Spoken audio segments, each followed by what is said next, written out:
Welcome. I am so excited to be bringing you this conversation with Salvatore Manzi.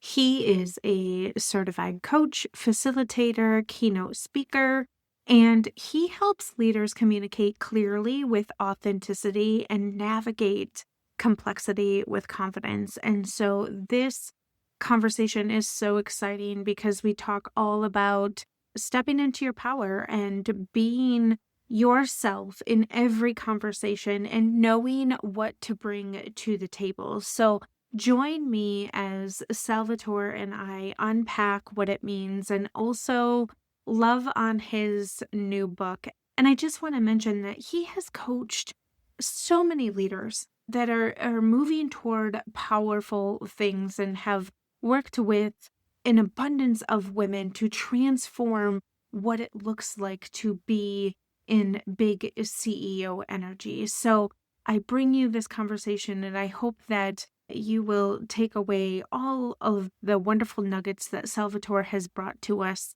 Let's dive in. Ever wonder what it really takes to build a business and a life that feels like yours? Welcome to That Big CEO Energy. I'm Callie, entrepreneur, operations whiz, and your go-to for the real, raw, and unfiltered side of business and life. Because let's be honest, entrepreneurship isn't just about strategy and success.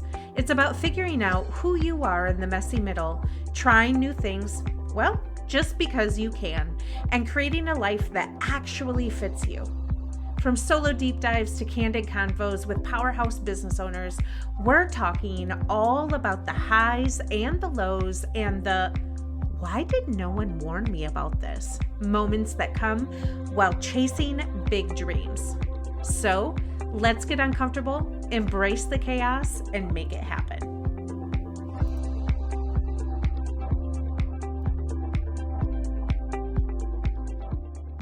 Salvatore, welcome to the show.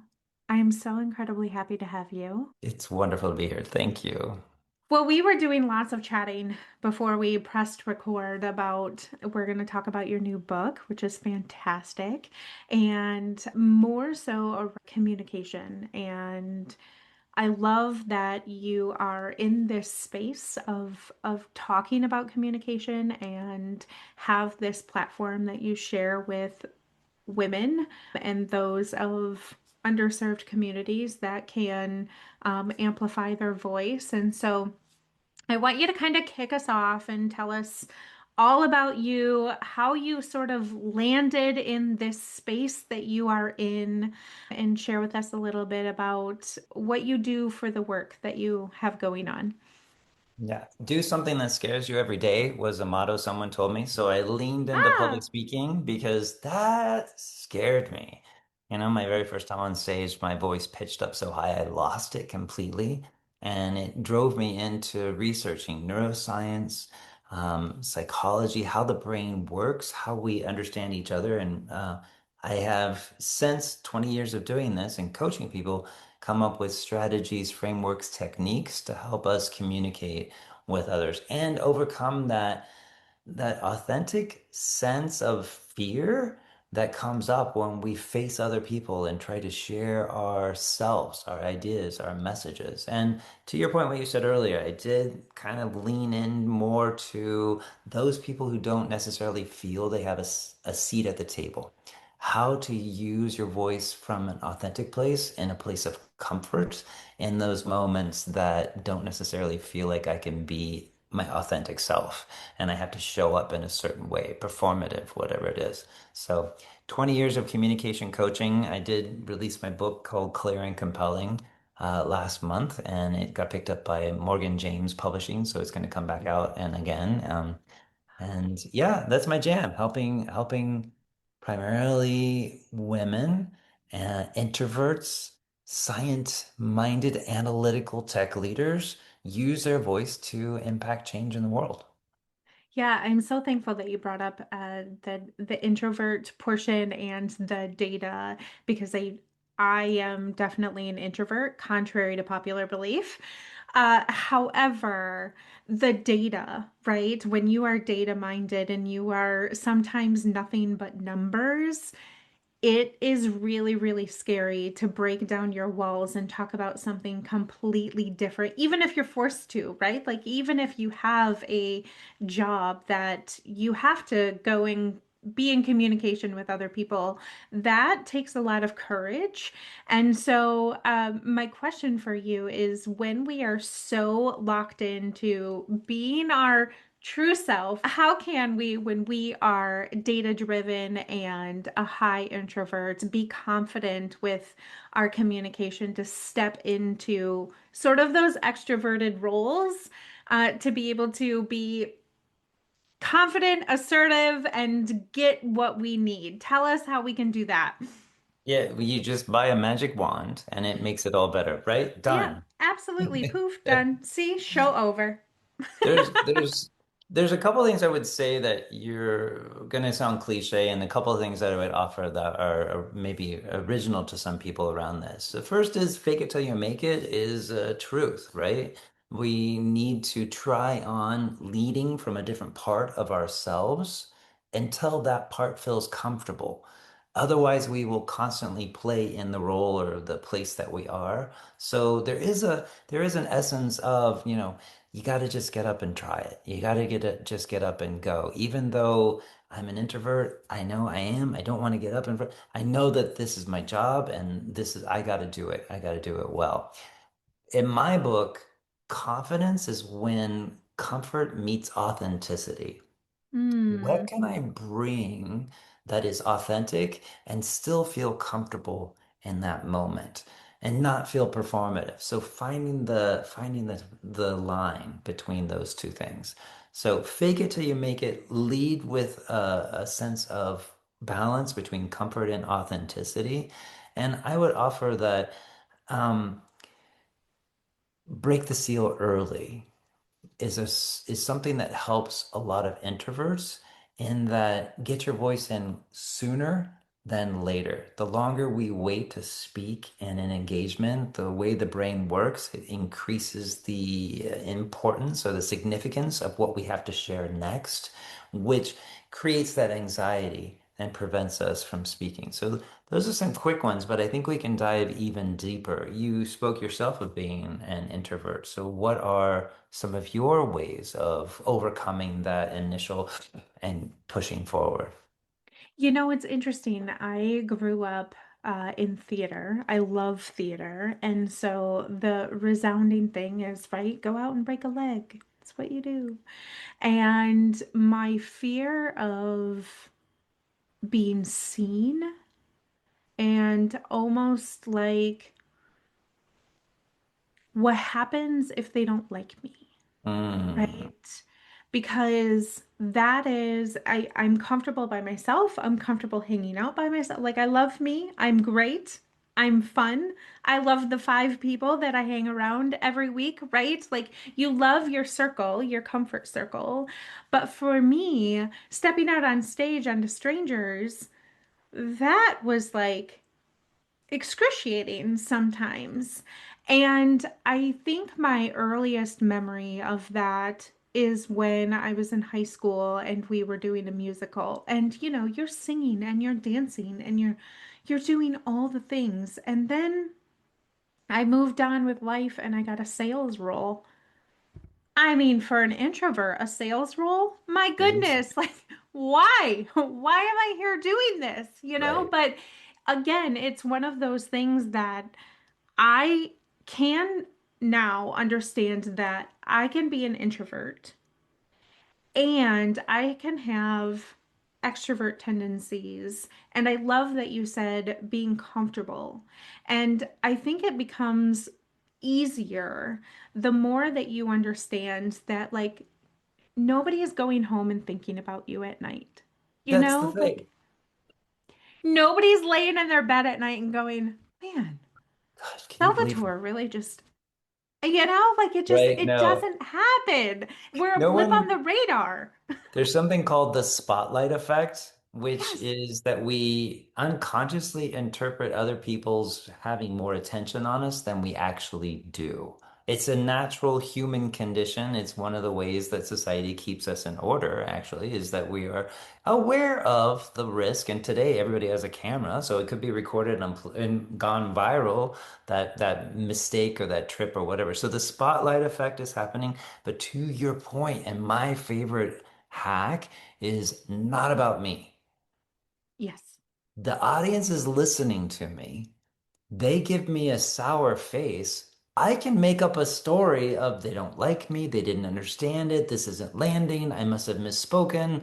And it just takes down my sense of agency in that moment. But if I remind myself it's not about me, that look, they're hungry. They're thinking about that argument that they didn't finish. They're thinking about the email that they didn't send. Like they're in their own world. Our job as a speaker is not to make everybody happy. It's to get our message and the audience connected. And more often than not, it's not them thinking about us that's stopping that connection. It's they're not connecting with the message. So at the end of the day, what we want to do is ensure that they are getting that message and getting themselves connected, creating relevance between the two so that they complete that cycle. And then we don't have to worry about what do they think about us because they're not going to think about us. They're going to go home and think about what was said and about how that started this new way of thinking for themselves. Yeah, and I love that you mentioned the relevance to the topic. And I think that when I work with women business owners who do a plethora of speaking, they're standing on stages, they're, wanting to take the next big step in their speaking career. And oftentimes what I hear is, I don't know if what I'm saying is going to land. And I don't know if I'm relevant enough. And I think that's a deep misconception, again, when we're kind of mirroring back those things to ourselves. I Right. think it's a misconception that why do we have to be the one that decides that, right? Like if you know and you have a powerful message that you are authentic about, that you are, you know, dreaming to deliver, what tips can you give us for kind of getting out of our head and really understanding, maybe even bringing it back to data and analytics of ourselves and the message that we're creating? What tips can you give us for being able to clear the cobwebs? Right. You brought up several things. I would love to unpack them. One is the imposter syndrome, right? Yes. We all have it. I think anybody who's not a narcissist is going to have imposter syndrome. It's a healthy thing. It keeps us humble. It keeps us functioning in society. It's problem when it drives the bus and prevents us from showing up fully as who we are. So we can talk about that for sure. There's also the part of us that wants to create relevance with the audience between their topic and them. And I have a principle called you, then me. In my book, it's the Mm. number one principle of communication. When I open my mouth to speak to you, I need to start by speaking to what's on your mind, your perspective, what you just shared to create relevance. Well, we can gauge by their facial expression, by their nonverbals, whatever, that they are now understanding. So when I create that relevance, speaking to them about how they're connected to the topic that I want to talk to, before I get to me and my agenda, then we can create that assurance that what I have to share is now resonating and making sense with them. It's kind of separate I than love the that. imposter, because the imposter there's people that will speak without creating relevance because they have no concept or they just believe that everybody in the room should know that they have authority and they can speak with such confidence on this. Great. If I start with you then me, even if I have the authority in the room, it enables the people to put away the defensiveness, the detractors, the what ifs, and listen to us, which helps everybody, whether they are the authority or not in the room. But I want to talk about the imposter just a little bit. My Please. imposter my imposter monster is named Perry. I call him Oh, Perry, Perry the very nice. perfectionist. It helped me to name my imposter story so that now I can identify it. And my Perry shows up anytime I come up to say, oh, you didn't say that right. Oh, you didn't get that right. They didn't understand it. You missed a point. Da da da da da. Like there's just Perry will just ramble on endlessly if I let him. And I had to learn as a communicator to ask Perry to sit over there while I communicate and then come up to me afterwards and tell me what did they notice. Ah, you said this. Mm. Okay, that's true, but I'm not gonna. Yeah. Okay, you could have done. Ah, I could have done that better. Good. I'm glad you pointed that out. Oh, this is, and so then we have a conversation with Perry rather than letting Perry drive the bus, right? Mm-hmm. Last thing I would say to unpack the full what you had offered is the question of like, who am I to speak in front of these people? What if they don't like me? If I ask those questions, my brain is hardwired to find answers to whatever questions I'm asking. So if I'm asking, what if I'm not qualified? The brain is going to be like, these are all the ways that you're not qualified. What if they don't Yeah, like you? because you find what you're looking for, right? Right. Hmm. These are all the times that people didn't like you. These are all the times that people didn't listen to you. So you need to change the questions you're asking yourself, especially in the run up to a presentation. Affirmations created by Noah St. John. Affirmations. Ask an affirmation in the form of question. How do I know I'm bringing relevance? How do I know I'm bringing value? How do I know that I am likable? Asking those questions presupposes the positive, and the brain's going to go in search of that and get us into a much better state in order to actually communicate with whomever. I love this. I love this. Affirmations. Yeah. I love it. I love Noah it. St. John. I love the naming. When we get into this imposter syndrome, all of us have it. Like you said, everybody that's not a narcissist, we have it. And I love that you brought up kind of naming. So for those listening, like if you haven't given it a name, maybe we play around with that today, to see if we can name our imposter. But when we are in small groups and we are feeling those imposter syndrome that stops us, and you mentioned it earlier, showing up earlier in the conversation, when we're feeling like an imposter and we don't answer right away, or maybe we are just waiting for someone else to kind of give the answer we thought, how would you navigate some of the pushback that can come when you're in a Q&A style, to moving it to more of a collaborative, high performing situation where you feel good about the answers that you're giving? Because I know for a lot of us, when people are asked, what do you do? Like if you're a new business owner, or maybe you're not, and you struggle with a sales role like I did for many years, and you're going to the chamber meetings, and you're going to the community leader thought leaders, and all of those things that you do when you're in a role like that, the very first question, if not the second or third, that usually gets pushed to you is, so what do you do? And then you give them your role, and you give them, all the other things. But how can we spin that to sort of let down our imposter syndrome and give them a Q&A that leaves the conversation for them going, wow, that was a really good conversation I had with Callie or Salvatore. I love this. Again, there's multiple layers here. I want to unpack every one of them. Yes, please. Q&A is one of my favorite things Really? to coach, to go around. And it's because it's the peak of engagement with the audience. They're asking questions. There's potential pushback. Everything that you just presented could go down or it could go up. We don't know. It's a high wire act, which is fun. And I have a framework for answering questions that allows you to create rapport with the questioners and with the room while maintaining your own sense of agency throughout that process. And I don't want to quite get into this because you pointed into more of the how do I introduce what I do, Mm-hmm. which is so tricky. Because we Yes. need to make what we do relevant to whomever we're speaking. It's important that we have a shared narrative around our organization. If I'm the CEO of an organization, I want everybody on the same page and saying this is what we do as a company, right? But what an individual does as a part of that changes, and that changes and splinters the story. Having a shared narrative around the entire organization's mission is important. But to say, what do I do?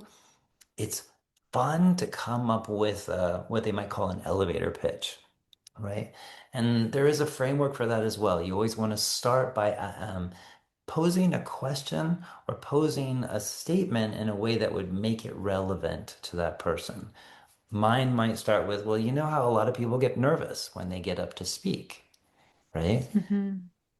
I've just built relevance, and now I've started their mind thinking about how they may actually get nervous in public speaking. And then I can go to, well, my name is Salvatore Manzi, and I'm a communication coach that helps leaders use strategies and techniques to elevate the way they are communicating. And that's kind of the formula. I help X achieve Y by Z, right? Hmm. Whatever it is. But you want to start with some sort of a relevancy comment. You could start with a question. And fun fact, any client of mine that I'm working with is going to have at least five of those in the can ready to go that you're I going love to that. choose from. Yeah, I want all of my clients to have five hooks to their elevator pitch that they can put based on who they're speaking to in the room. What's not to put you on the spot, but when people ask you, what, Callie, what do you do? And I respond with, I am the CEO of Cal & Co, where we help small and mid-sized business owners leverage the back end of their business for accelerated growth. I love it. I love it. You know? But I think the fundamental thing is like you don't have to show up in conversations, you don't have to show up on stage, you don't have to show up in any place where we are communicating and pretend to be someone else. No, the world is craving authenticity now ever more so because of artificial intelligence. We need it in our emails, and we definitely need it in our people. So, yeah, you don't need to perform.